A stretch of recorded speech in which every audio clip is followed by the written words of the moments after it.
Oi, vamos começar pelo Temer? Ou você já abusou do assunto do Temer? Vamos começar pelo Temer, né?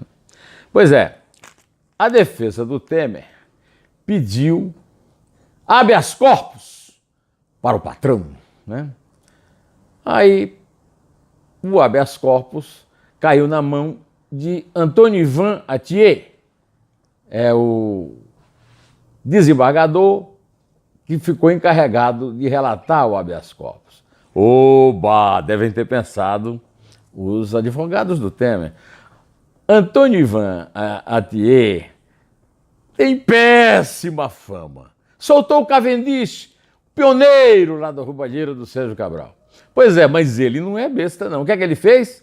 Devolveu o habeas corpus para o Marcelo Bretas, o juiz da Lava Jato, que decretou a prisão, perguntando se ele mantinha a prisão, porque ele estavam pedindo habeas corpus e ele não ia dar a liminar, não. Ele ia mandar para a turma, a primeira turma do Tribunal Regional Federal da Segunda Região. Aí, o que é que o Marcelo Bretas faria? Diga lá, é o que ele fez. Não, a prisão continua valendo. Aí tem a discussão. Por que é que o Marcelo Bretas prendeu o Temer? O Temer tem endereço certo e sabido. Dois especialistas que pensam diferente sobre o assunto têm a mesma opinião. Conversei hoje de manhã com Walter Faganiello Maerovitch, um juiz que eu já entrevistei lá para o meu blog, e conversei com o professor Modesto Carvalhosa, meu ídolo, meu líder, meu condottiere. Pois bem, o Walter Faganiello Maerovitch, que inclusive o Carvalhosa citou na nossa conversa, lembrou num artigo que ele fez sobre o habeas corpus, na edição política normal do Jornal Estado de São Paulo hoje, que o Temer foi preso porque ele é acusado de chefiar uma organização criminosa que atua de maneira permanente, pratica crime em continuação delitiva, lava e oculta dinheiro sujo e promove obstruções da justiça a impedir a busca da verdade real. Olha, está muito bem, eu estou repetindo aqui o texto do artigo do Maerovitch, porque ele está tão bem delineado nisso que eu resolvi substituir tudo, porque tudo que eu conversei com o Modesto foi exatamente o Modesto falando dessa definição sintética e definitiva do Maerovitch. Embora o Maerovitch acha que a decisão é discutível e tal, e o Carvalhosa não. O Carvalhosa acha que o Bretas está coberto de razão. E quando eu conversei com o Maerovitch, eu contei para ele a seguinte história. O meu pai, José de Anchieta Pinto, cuja memória eu tento honrar, era muito amigo de um grande udenista paraibano chamado João Agripino Filho. Foi governador do estado e foi ministro de Minas e Energia no governo do Jânio, naquela coligação da UDN com o Jânio, no governo que só durou 9 meses. Né? Pois é, um filho dele, que é meu amigo, João Agripino de Vasconcelos Maia Neto, foi deputado federal e foi constituinte. Hoje ele está advogando lá em Brasília. E aí ele me contou o seguinte, que na Constituinte, o Temer era intermitente, porque o Temer era suplente e substituía na Câmara um ou outro deputado que foi eleito, nomeado secretário pelo governador Orestes Quércia, que era do MDB.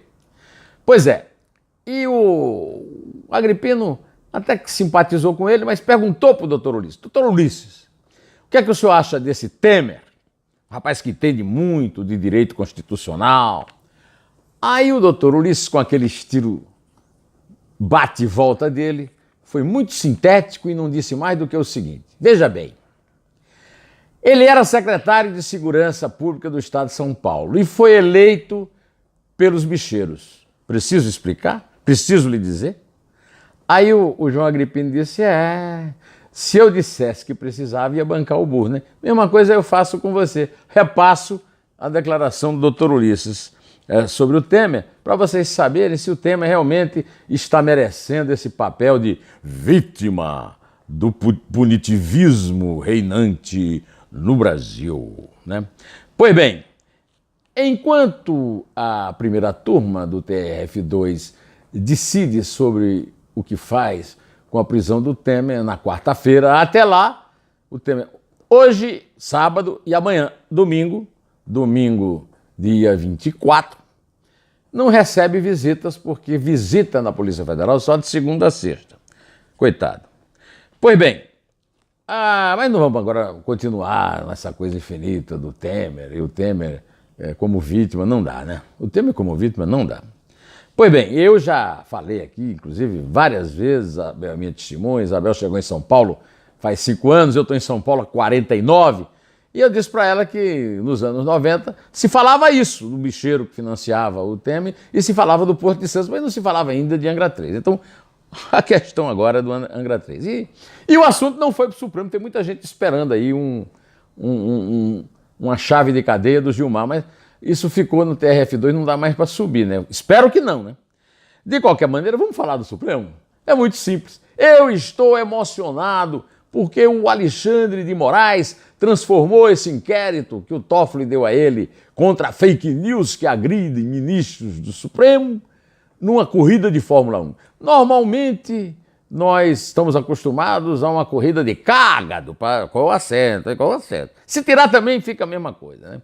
Que o Supremo faz. O Supremo dia desse julgou um processo da família imperial reclamando da República. Um processo de mais de 100 anos. E julgou agora, deu uma decisão agora. Todo mundo sabe do recorde que vai para o Guinness do Renan Calheiros em matéria de ações no Supremo. E muitos outros. Por exemplo, pede-se muito a prisão do Collor, que é outro presidente que está aí solto. O Supremo não deixa, porque o Collor tem foro privilegiado e prestígio do Supremo. Não nomeou o primo dele lá, né? O Marco Aurélio Mello? Pois é. Agora, quando é fake news para proteger, já tem resultado e já tem rede social boicotando e proibindo posts que os investigadores consideram nocivo à memória e à honra dos senhores ministros do Supremo. Ou seja, cala a boca nunca mais, Vera Lúcia. Carmen Lúcia, desculpa, Carmen Lúcia. Ah, meu Deus, cala a boca sempre para proteger vocês todos, viu? A senhora, inclusive, está protegidíssima, né? Pois é, então o cágado ganhou a Fórmula 1 lá no Supremo, né? Agora, não posso encerrar aqui também sem falar do Rodrigo Maia. O Rodrigo Maia ficou muito enfesado com o governo, porque ele acha que tem um governo aí atrás dessa decisão de prisão do Temer. Eu acho até que não. De qualquer maneira, ele ameaçou, não sei se mamãe Maria Ángeles, né, chilena, com o Bolsonaro lá no Chile, não teria pedido para ele acalmar um pouco, como pediu em relação ao Temer. Quando ele quis trair o Temer, ela disse: Ninho, não me traias el presidente. Menino, não traia o presidente. Pois é. O que é certo é que ele já disse que não, que fica lá na coordenação, mas que o governo Bolsonaro é um deserto de ideias. Bom, deserto de ideias, vamos concordar que o ninho da Maria Ángeles deu um tiro certo, né? Ou não foi? Bom, antes de encerrar, ainda quero falar que esta semana, no blog do Neumann, no portal do Estadão, tem uma entrevista imperdível do delegado Romeu Tuma Júnior. O delegado Romeu Tuma Júnior era da Polícia Federal. Ele é da Polícia Estadual, mas foi emprestado para a Polícia Federal quando o pai... primeiro foi emprestado ao DOPS. O pai era diretor do DOPS, o Lula foi preso, depois foi solto, e aí ele escreveu um livro chamado Assassinato de Reputações, um crime de Estado. E nesse livro ele diz que o Lula era agente de informação do pai dele, o delegado Tuma, que foi eleito senador e que era chamado xerife, e que tinha grande fama de policial eficiente. Pois o Tuma dirigiu a Polícia Federal e o Tuma também foi para a Polícia Federal. E o Tuma ficou lá na Polícia Federal o tempo suficiente para saber que a Polícia Federal vive sob um conluio do PT com o PSDB. Eu tenho falado isso. Agora, o Tuma foi político, foi cartola, ele foi vice-presidente de futebol do Corinthians, ainda é conselheiro vitalício do Corinthians, e entrou com uma definição brilhante de premonição, que o PT e o PSDB nunca foram inimigos. Eu estou concluindo isso agora, depois da eleição do Cauê Macris, junto com o Enio Tato, o primeiro tucano, o segundo petista, para mandar na Assembleia Legislativa de São Paulo. Olha, vocês vão ficar satisfeitos lendo essa entrevista, viu? Porque o Tuma rasga o véu da fantasia dessa inimizade do PT e do PSDB, que agora se traduz na coisa mais linda do mundo. Lula livre! Temer livre! Bom, mais ridículo do que isso é a Seleção Brasileira de Futebol, da Confederação Brasileira de Futebol, dirigida pelo maior enrolão da história do Brasil. Mas não tem ninguém, nem João de Deus, ninguém é mais enrolão na história do Brasil do que o técnico Tite. Empatou com o Panamá. Direto ao assunto, em pé, e só a verdade nos salvará.